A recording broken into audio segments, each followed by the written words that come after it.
Well, it is actually not easy to speak after such a film, for many reasons. The first reason being, I think it's a very overwhelming film. At least it was overwhelming for me when I... Oh, okay. No, vedo col microfono. Nel microfono. Yeah. Okay, voilà, it's working now. I was saying that it's not easy to speak immediately after this film for many reasons. The first one being the fact that it's a very overwhelming film. At least it was for me. The first time I saw it, I couldn't avoid to cry, literally, and it was really, really hard for me to begin to think about it immediately. The second being also the fact that actually Walter Murch, I don't know if you attended, did a fantastic, really fantastic masterclass, and speaking about such an illuminating conversation is really hard, conversation he was establishing with you. And the third one is, of course, what happened. There is still a smell in the air, and it's something that makes us always believe and still think that cinema is a live animal that needs to be considered as something that happens in the time we experience it, and can have also a lot of unexpected events that affect his way to develop. So the whole film, Bella e Perduta, Lost and Beautiful, is about something unexpected. And in order to speak about what happened and the unexpected, I would like to join me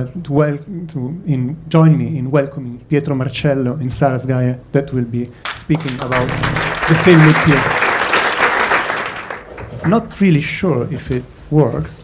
Does it work? Yeah, okay, good. So, thank you also, Nico, for selecting such a beautiful film. Nico will be supporting us if we got any problem in sharing with you what we want to share, what we would like to share. And so the first question is the unexpected. The whole film is about something unexpected. So you had an idea, you wanted to work on a project, on a film, and something happened. Can you say us what happened and the process of the film, the structure, how the film changed its shape from the first shooting and what happened afterwards? Okay. Good evening, everybody. I'm sorry for my English, very bad English, but I try to explain my point. I want to say thanks to ECA for inviting us here for the UK premiere. And then what I can say, this is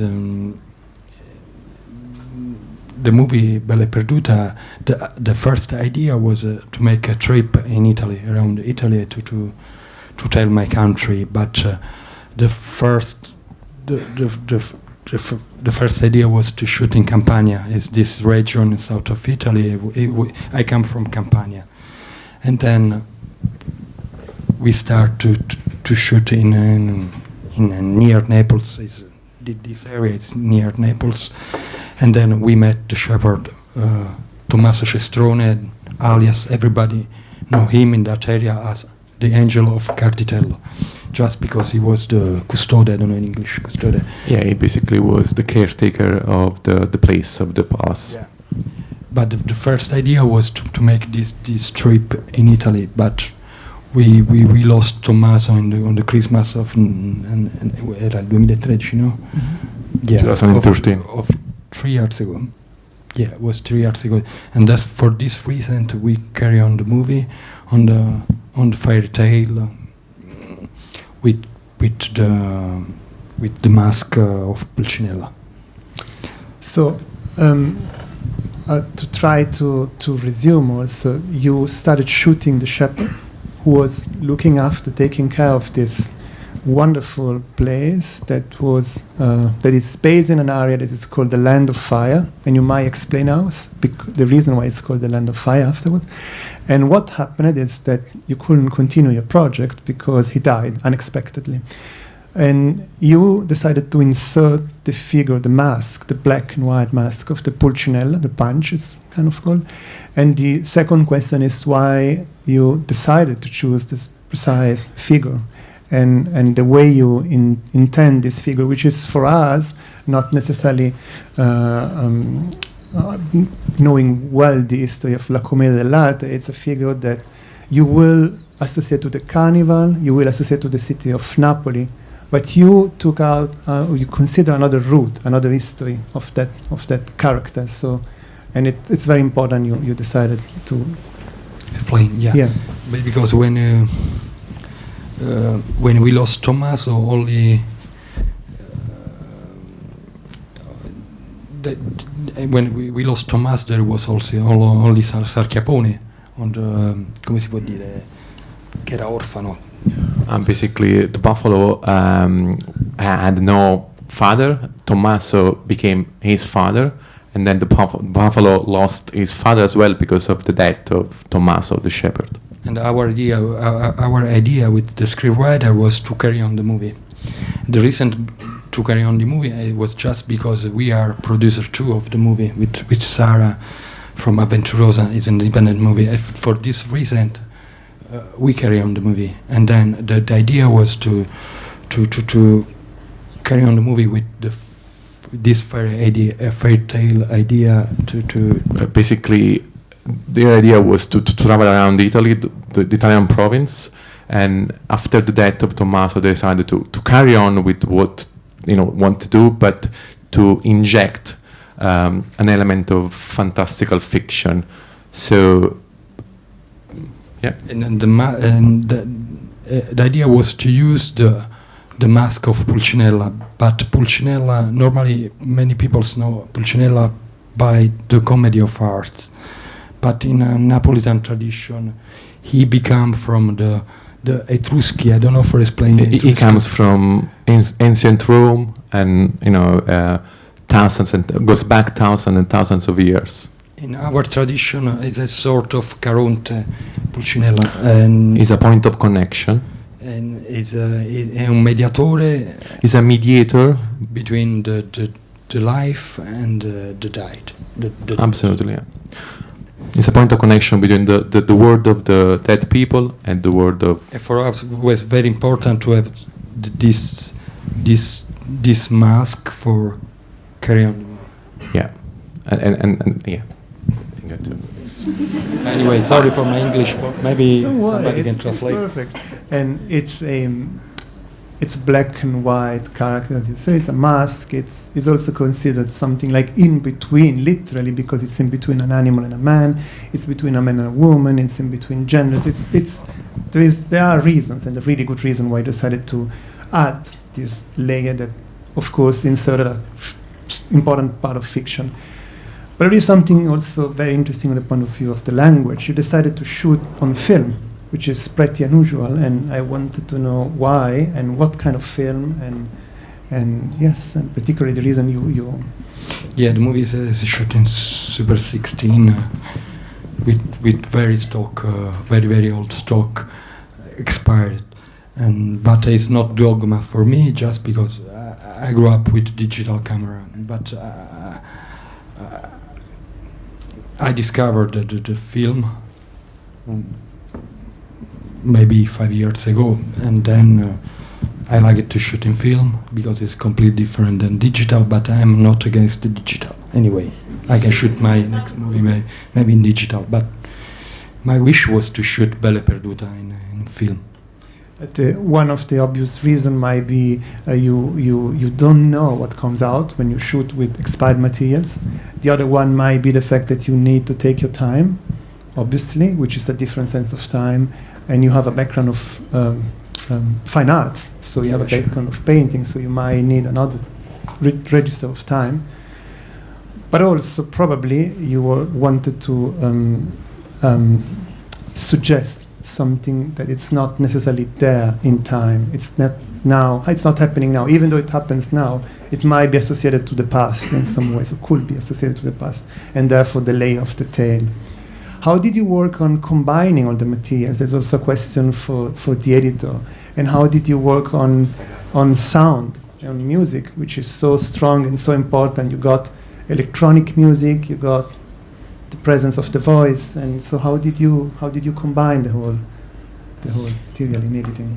Yeah, it's clear. It's very important for me, the relationship with Sara Fgaier.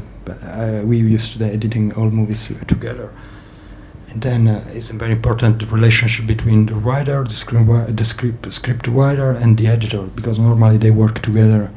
And I coming from Italy, for me it's important the il metodo rosselliniano. I don't know for explain. Neorealism method. No, but il metodo rosselliniano that possiamo tradire la scrittura. We can be try writing. Yes, we can be try writing. That's the methodology of Rossellini in some ways. Yeah, but with documentary it's very, very complicated to follow the script. I think it's impossible.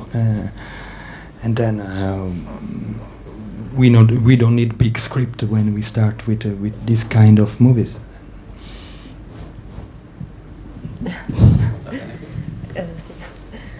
Buonasera, scusate se parlo in italiano, ma un inglese pessimo.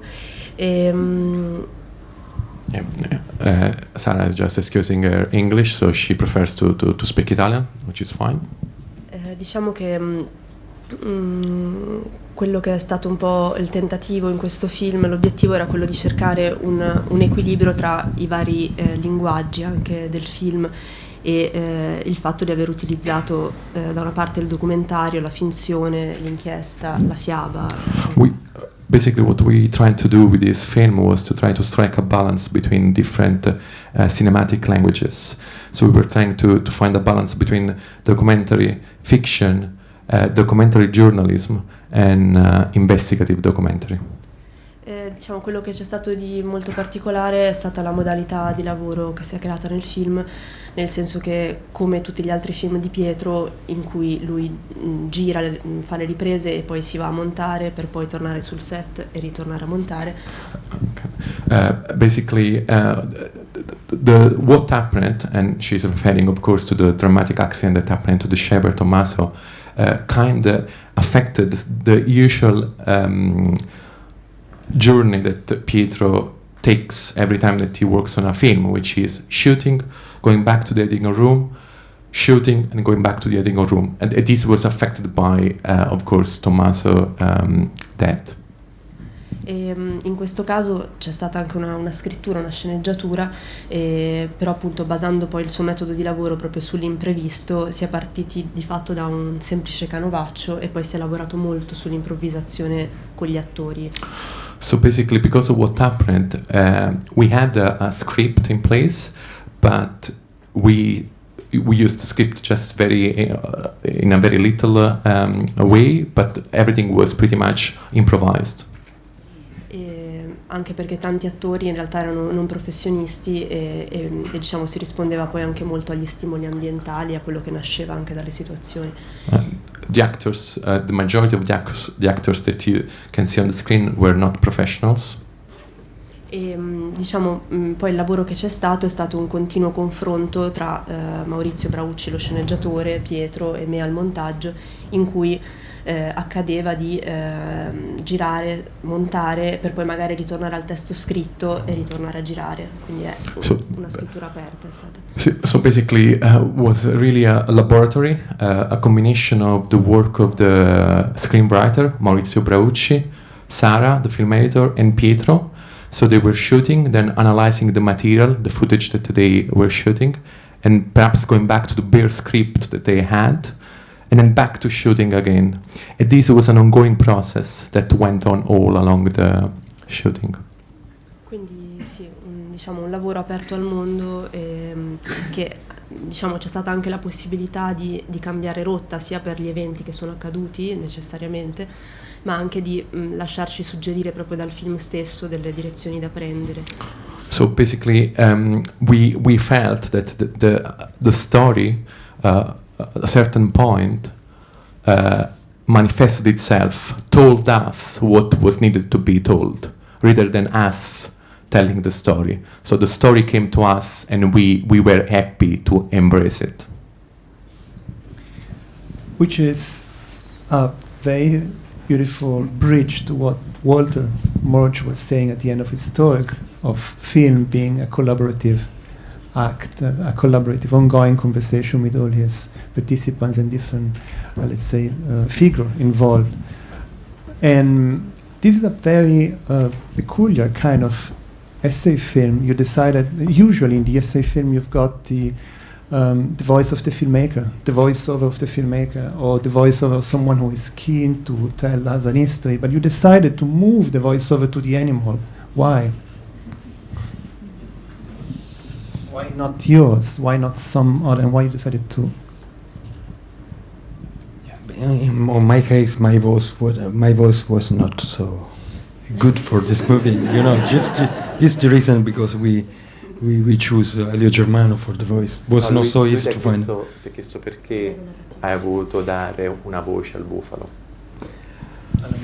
Okay.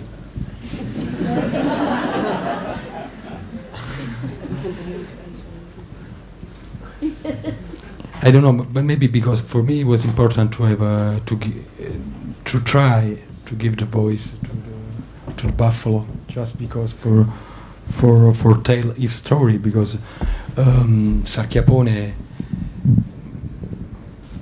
è orfano più volte, come si può dire orfano? He's orphan. Yeah, he's basically Sarchiapone, the buffalo, doesn't have any parents alive, so yeah. The first time when the guy bring him away from the mother, the second time when Tommaso died, the last time when Pulcinella the mask become a man. Yeah. For this reason, we choose we choose a voice for Sarchiapone for the buffalo. This is the reason, because it was important for me to give Sarchiapone an identity. Yeah. Okay, should we probably allow the audience to ask Sure. I think we have a mic actually. We can use the mic. Yeah. So. I can ask you that. No, because we are recording, so that's why we need the mic. I thought it was a beautiful film, but the editing was so evocative. So it was beyond associative editing and everything. And I would like to know more about some of the decisions you've made. Because sometimes it made no sense, but it made so much sense emotionally. And how you kind of cut back and forth between times and an animal in the person. Anyway, so I wanted to know a bit more about your decisions around that particular.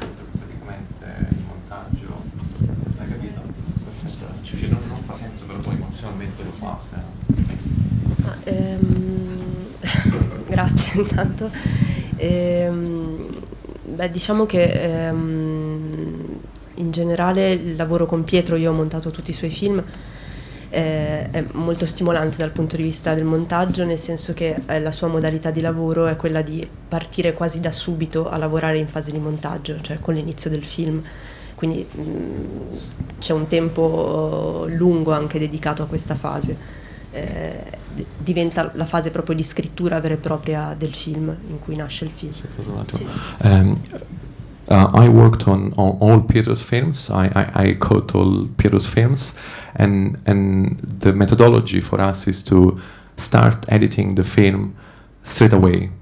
So the process of scripting of the film, it's also coming through the process of editing. In questo caso poi appunto siamo stati anche produttori di questo film, quindi le modalità, i tempi sono stati molto liberi e in generale diciamo c'è un'estrema libertà di lavorare diciamo in questa fase. We were also producers of this film, so we felt that we had a certain degree of freedom that allowed us to work as we felt on an emotional level.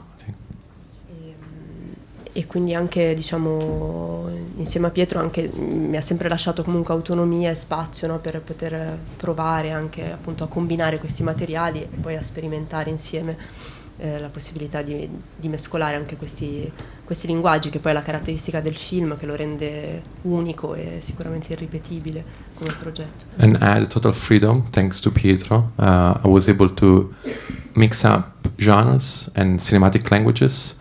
So I think this, in a way, creates the tone of what you saw. Hi, I'm at back. Congratulations, it's a beautiful piece of art. It was a bit difficult to see the line between fiction and documentary at some point. And I think it's very beautiful because that uncertainty to know which characters were real or which characters were actors. And actually, that's my question. Well, the first question is, what was the first idea to document the relationship between Tommaso and the palace, or the social manifestations we saw at some point in the movie? Okay, my idea, at least my idea was to tell that area, Tommaso and the royal palace, the situation of beside the royal palace, because near the royal palace of Carditello there are 5 discariche, non so in English. Basically, there were like garbage areas, 5 big, dumps where, local mafia was using to discharge, all sort of stuff. And among this garbage area, there is one of the most big discariche, I don't know in English, sorry. Dump big of Europe. Yeah. It's 1 kilometer from Carditello. Yeah, it's very close to where the palace is. E l'area di Carditello è una delle terre più fertili d'Italia. Questo è importante dirlo. Yeah, and the Carditello area is one of the most productive area in Italy from an agricultural point of view. Sorry. And then for this reason we went there. We started to shoot there. It was the first chapter of this movie. Yeah. After we started to follow Tommaso, we discovered that he saved a lot of this kind of young buffalo. I was very curious about this shepherd that was looking after. Yeah, looking after this buffalo, because maybe I can explain in Italian, it's more simple. Yeah. Perché questi animali vengono abbandonati perché sono inutili nella produzione. Yeah, because usually these animals are left behind or killed because they are not useful to produce anything. So yeah. E non servono neanche per l'accoppiamento. They are not even useful to the shepherds for reproduction reasons. Perché c'è l'inseminazione artificiale. Yeah, I think that you got it. Ma in passato, but on the past, they were very close with the farmer for work the land, per lavorare la terra. Erano back in the days, they were very instrumental to work the soil, so that they were actually very important part of the daily life of those shepherds of that area. But then, of course, things shifted. And today they are completely useless on industry of buffalo milk, and that is the reason because they kill these young buffaloes.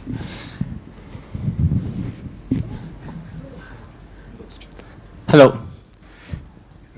Can I? My question was, I became very curious, not just about the movie, but I believe also about the backstage and the production, and thinking about all the difficulties that may, have happened while you were filming and editing, and the unexpected of this movie.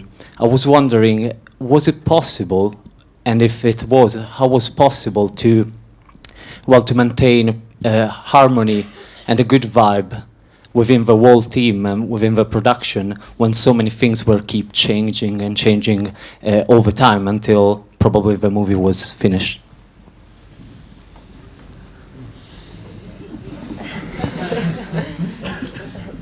It was very low budget movie. It was very small production. It's my team. Normally we can shoot in 5 person, in 5 people, no more, and then it's possible to make this movie.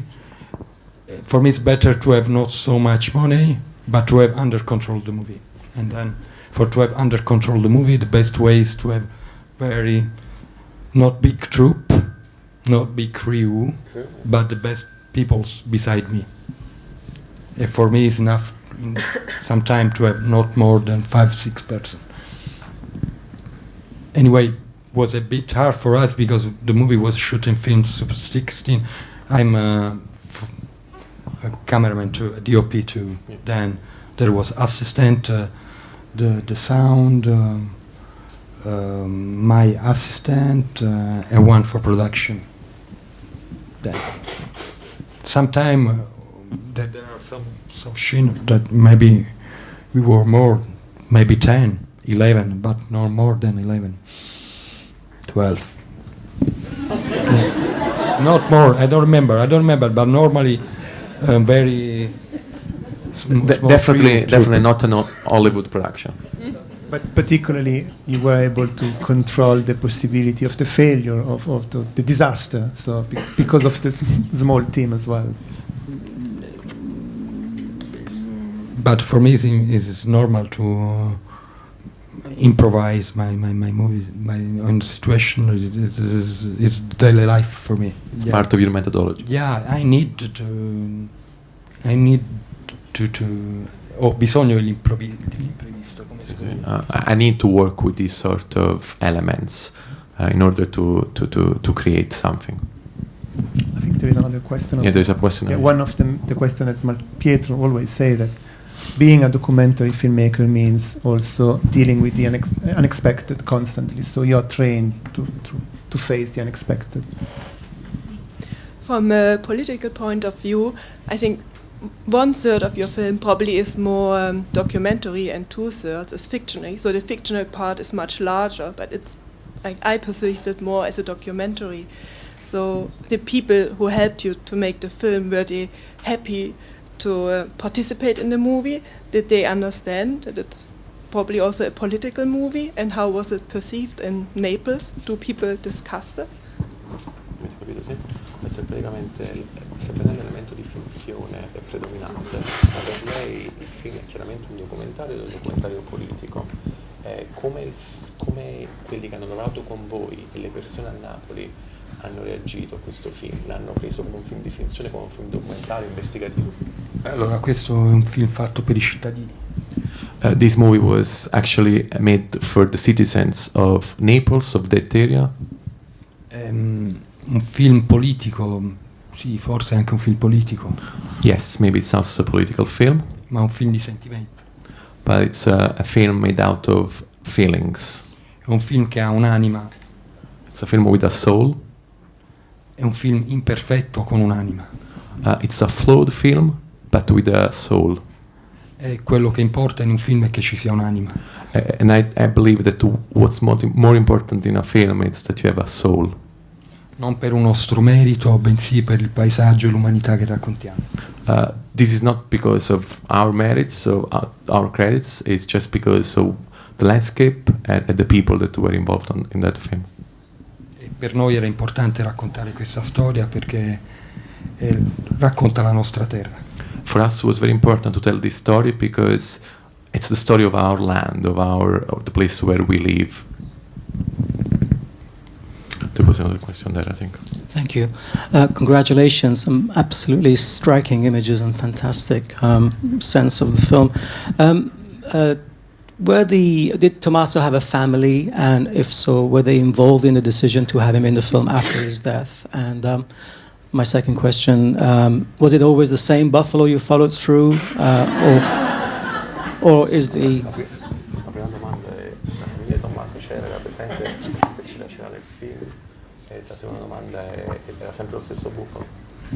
There is only one moment, there is the wife of him. But he was completely crazy about this castle, this royal palace. Per lui esisteva solamente Carditello. Era impazzito, diciamo. Yeah, in the movie you see there is a moment where Tommaso's wife is in there, but overall was his own journey. He was completely crazy about that palace, and he was pretty much on his own. So, yeah. Lui ha bonificato da solo Carditello. He basically, by himself, took care of the palace and cleared the whole area by all the garbage that was there, because the place was covered by garbage. And Tommaso went there, fell in love, and basically cleared the whole area. Tommaso è cresciuto in quella terra. He grew up there. E quando ha scelto di entrare dentro Carditello e di prendersi cura di Carditello, più nessuno è potuto entrare dentro. And when he decided to take care of Carditello Palace, no one else was allowed inside. Era stato rubato tutto dentro Carditello, cioè era stato portato via tutto. Yeah, there was nothing inside the palace. Everything has been stolen over time. Si nascondevano anche i latitanti lì dentro. Apparently, a local mafia they were using the palace as a sort of place to hide. E lui era ossessionato dallo Stato che non si prendeva cura. And he was obsessed about the fact that the state was doing nothing about that beautiful place. Odiava la politica, odiava l'amministrazione di quel territorio che aveva ridotto Carditello in quello stato. He hated the politics and the lack of politics actually, and the way that people were so carelessness and reduced the place to that state. E Tommaso è morto quando la reggia è stata acquistata dallo Stato. And then there is a very interesting element in this story, which was that Tommaso died exactly 4 days after the palace was purchased by the state. So the state purchased the palace after a lot of manifestation strikes, as you can see in the film, and then by coincidence, ? He was dead.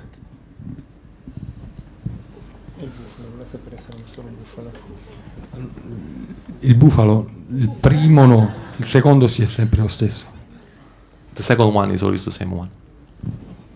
E ora si è accoppiato per la prima volta quest'anno. Non so come si può dire. No, hanno capito. Yeah. For the first time, the buffalo actually was able to have children. How do you say? Yeah, another question? Oh, sorry. Yeah, thank you for the beautiful film. I particularly enjoyed the elements of magical realism within it. So my question was, how much did the magic water that the masked man drinks influence his decision to remove the mask? Sì, perché il libero arbitrio, come abbiamo detto, Free will. Because the mask of Pulcinella choose the free will is very important, just because he become man, no? E try to decidere per se stesso, come si dice. He decided to become a man, to give up his mask. E sceglie il libero arbitrio di non essere più un servo. And he decides not to be a slave anymore. Ma poi non può più ascoltare il bufalo. Ma in this way he's not able to talk to the buffalo anymore. E si consuma la favola. And that's the end of the fairy tale. E lui diventa un pastore. And he turns into a shepherd.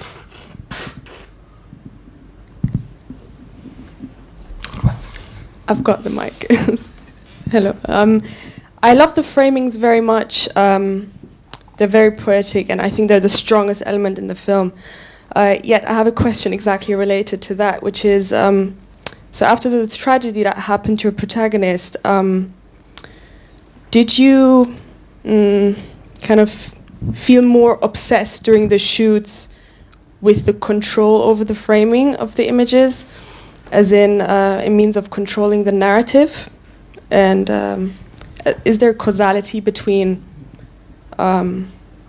feeling suddenly insecure about the narrative and therefore an obsession with controlling framing?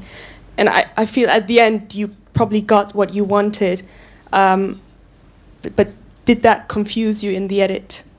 Does that make sense?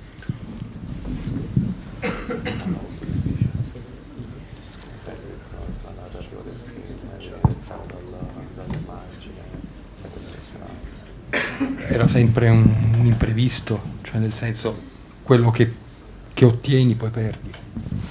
I mean, it's something that I didn't plan, and I feel that what you gain, it's what you lost in a way as well. So.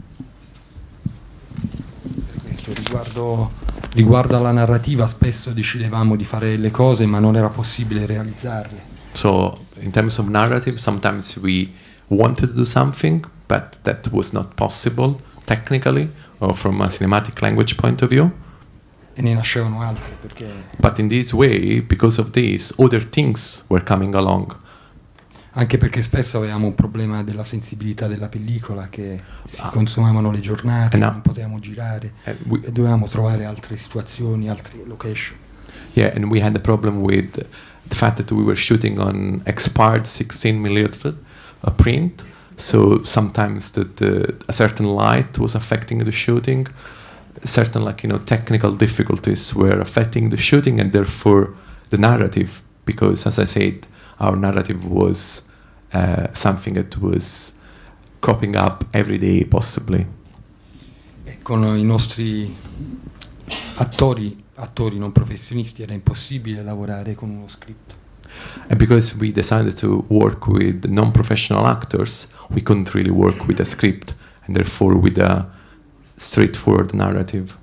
E spesso lo sceneggiatore era con me sul set per lavorare, per scrivere i dialoghi in scena. Often the screenwriter was with me on every day on set to create the script there. Comunque chi non dava problemi era il bufalo, diciamo. The only one with no issue whatsoever was the buffalo.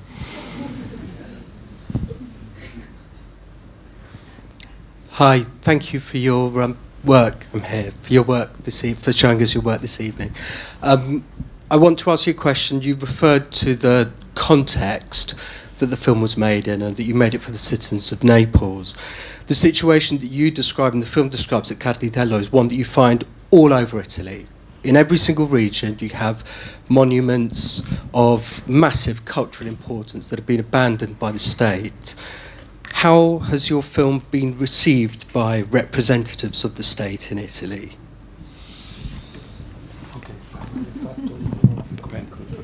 Questa è una situazione napoletana ma italiana.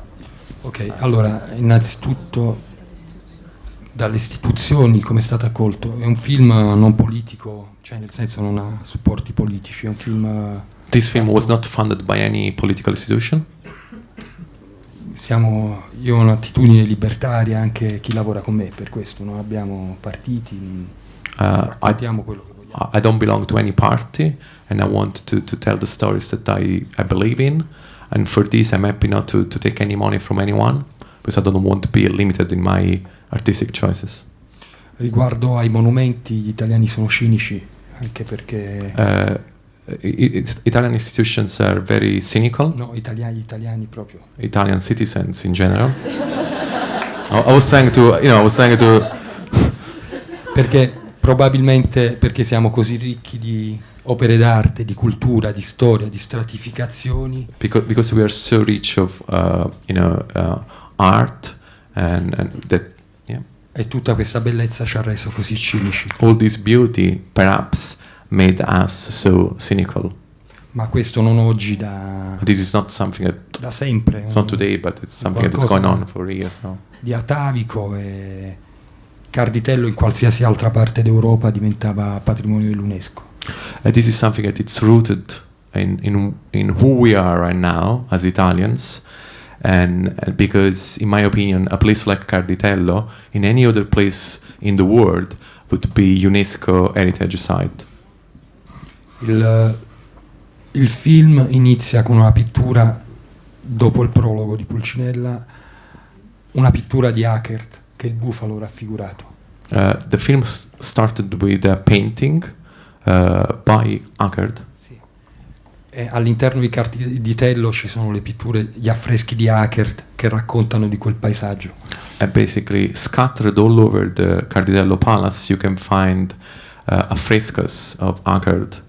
Hackert era un grande paesaggista ai tempi del Grand Tour. That was telling the story of those landscapes. He was someone that was working with landscapes a lot. e i primi a sfregiare le pitture di Ackert sono stati i garibaldini quando sono entrati a Carditelli. First people to destroy those affrescos were the people who were with Garibaldi when they came there for the first time. Per questo sono storie antiche. This is part of the Italian history, really.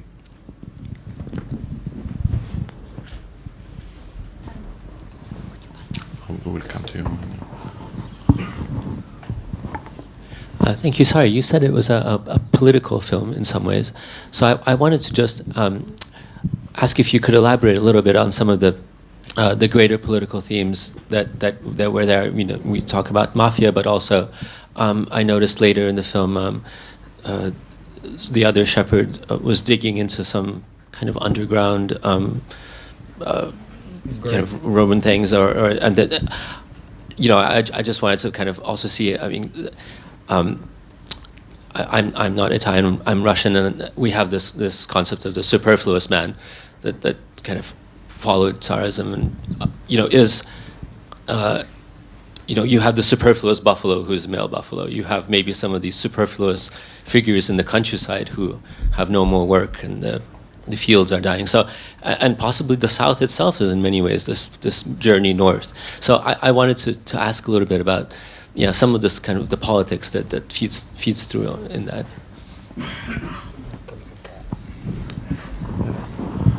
Sorry, we didn't really grasp your question. The question was about the politics of Italian. Is it? What is kind of you said it was political? So how? And then, you know, some of these things that maybe I didn't understand. What was that underneath, and the things underground? Vuole sapere cosa c'era sottoterra? Che in un certo momento c'è un pastore che scava sottoterra. Ok, è un tombarolo. For explaining tombarolo, because when I was young, I did when I was 12, because we grew up in this in Italy until Piombino, until Tuscany is underground is full of this antique ruin. Yes. You know? And normally, many people used to do this on the weekend, to do underground, to escape. I don't know about that, but yeah, no, I mean, on the no, not everywhere, but on the past was very usual to do this. But for example, there are the north of Rome, the Tuscia is very, very rich of tomb, old antiquity. Yeah, and then it's normal in Italy. It was normal in the past more than today to do this. Yeah, and the old shepherd in that area. So yeah, they were digging in order to try to see if they could find any, you know, antiquities and important stuff. So yeah, he was doing that. He was trying to dig to see if there was any treasure under the soil. Cioè, mai nessuno è andato in galera in Italia per cercare sottoterra. Cioè. And you know, in Italy you don't go to jail to try to do this kind of stuff. E dalla Sicilia alla Toscana è... From Sicily to Tuscany. Bisogna considerare che i tombaroli sono ritornati nelle tombe dopo che ci sono stati i Romani, dopo il 600, dopo l'800, cioè sono state... Historically, this is something that's been going on since, like, you know, the Romans' time, and yeah, it's something that's still going on. E questa è la stratificazione di cui intendo, sociale, culturale, artistica, un film stratificato. Yeah, there are different layers. And we want to represent these different layers, not only on a philosophical level, but also with graphic images. And that's why we used that shot, because it was a way to connect, like, you know, what was going on and what's going on in Italy, practically, but also more theoretically. This lady here, please. Sorry, yeah, thanks. Hello. My question is also political, because I'm from Campania myself. And there's a sentence, you know, during the people when they are, you know, doing that manifestation, you can hear a voice saying, the state abandoned us, Camorra is better, they are looking after us better. And the Camorra obviously has a hold in that region, but that's also the reason why they've had the problem with the rubbish, the dump, for about 20 years or something. And that's why they've also spoiled, that very fertile land. I mean, my family won't buy buffalo mozzarella from those areas because they think we're going to get cancer because of the way, the land has been spoiled with all those rubbish dumps that you were talking about. So, I mean, is the government doing anything about it? Have they found a way, a solution of actually getting rid of all that rubbish? I mean, for years on TV, whenever you heard Naples, all you heard associated with it was the fact that they were invaded with rubbish that nobody seemed to be able to take away. Il passaggio importante su quale puoi riflettere è il fatto perché nella manifestazione lo Stato si diceva lo Stato ci ha abbandonato, la Camorra è meglio. Perché dove non c'è lo Stato c'è il controstato. Cioè questo è... Yeah, because when you don't find the state ready to help you, then there is the counter state that in our area is Camorra, which is the local mafia. Perché la Camorra può offrire lavoro, può dare lavoro, può... Because sadly, local mafia can offer jobs. È semplice, dove non c'è lo Stato c'è il controstato. E quello che accade al sud Italia è questo. Dove c'è assenza di Stato c'è un controstato, ovvero una comunità che diventa Stato. It's very simple. When you don't have a state that is able to provide, someone else will be filling that spot. And unfortunately in our area it's the mafia that provides something that the state is not providing. E quello che è avvenuto in quell'era è stata anche una grande truffa mediatica che è durata circa 20 anni. Che cosa? Una grande truffa mediatica. Quello che è avvenuto negli ultimi 20 anni. And I believe that what happened in the last 20 years, it's something that the mainstream media want to depict that happened that way. Okay, spiega un po' meglio. Anche l'immagine che è stata mostrata di Napoli in giro per il mondo. Yeah, even the image that Naples gained by these dramatic events, it's something that has been constructed by the mainstream media on purpose. Se è arrivata tanti rifiuti sono arrivati in quel territorio perché sono stati portati e hanno attraversato tutta l'Italia. Bene, questo è molto importante. If all these garbage got to Naples, and you could see, Naples was invaded by garbage, it's because many people took this garbage from other places in Italy and took it down in Naples. E come hanno fatto ad attraversare tutta l'Italia questi rifiuti? And how is it possible that this garbage actually went all the way from the north of Italy to Naples? Questo è stato deciso da poche persone. This was decided by a very little establishment. Perché in quel territorio c'è tanta gente che la mattina si sveglia e va a lavorare. Because in that area there are so many people that every morning wake up to go to work. Come in tutto il resto del mondo. Like everywhere else. Per questo credo che sia avvenuta una grande truffa anche mediatica di mostrare questa terra come una terra sporca. We were just victim of a mainstream media narrative to depict us Napolitans as a spoiled land, a land full of garbage, but was a plot really. Il futuro è che saremo coperti di immondizia, ma un po' ovunque, un po' la punta dell'iceberg questo. And I can't see any optimism in the future because we will be covered by garbage. Perché è un problema. And it's an issue. Any more questions? We have time for one last question.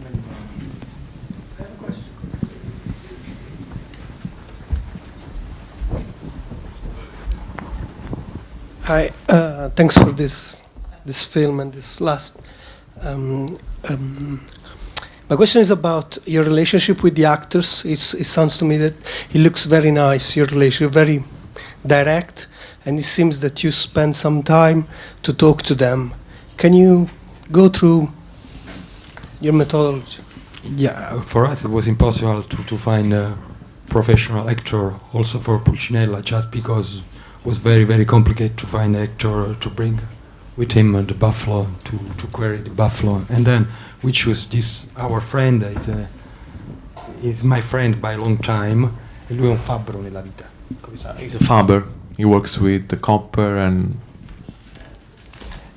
The other one is real shepherd. And in the house, when we arrive, there are two brothers, and they are farmer. Very simple people. It's all very organic, very natural. Yeah, there was not possibility to have actors on the set. No way. Yes, just one last question. Yes, okay. Why did you choose an actor for the per il bufalo? It's not actor. The voice. The voice. Yeah, no. But no, because, for example, Pulcinella.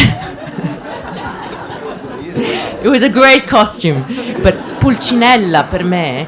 Your friend sounded like my father. You know, I come from there as well, and it's the voice of the earth, of that spoiled earth, and it's raspy and stuff. Sorry. And then you chose. I think it's a deliberate choice to give the buffalo, to script the buffalo's voice so in such a literary way, and to give it a voice of an actor, the only voice from elsewhere. So I thought, sorry, just to finish, if you could say something about the decision to do that. Because we chose to use the voice on the last part of the editing. We were a bit desperate to find a voice, and then we chose Elio Germano just because I don't know, it was complicated to find a good voice for the movie. Voiceover. It was not easy for me. It's different on the mouth. The wolf was completely different. On my previous work, La Bocca del Lupo. Yeah, it was a bit different, but for Belle Perduta, it was not easy to find a voiceover for the movie. Andrea, before leaving you the end of the night, and just want to say, I can see many hands raised. What I suggest is there is a party which is starting in ICA. There are free beers, DJ, moving images projected on the wall, and we can stay there until 1 o'clock in the morning to talk about cinema, to drink, and to share. Because this festival is about sharing ideas and trying to move forward certain conversation that we try to raise tonight. So please, all of us, join us. We have a token outside the door. Actually, it's there, Dominica. And each token will entitle you to a beer. So just grab one and go to the bar, and I will see you there. It will be to collect in a lower bar. Yes, from the lower bar. Andrea, please. Yeah, I don't have too much to add. And apart from, thanking Nico, Marzano, and Luke to invite such an important film. We, as the majority of films that are screened here, we really hope they will get the distribution. They deserve it.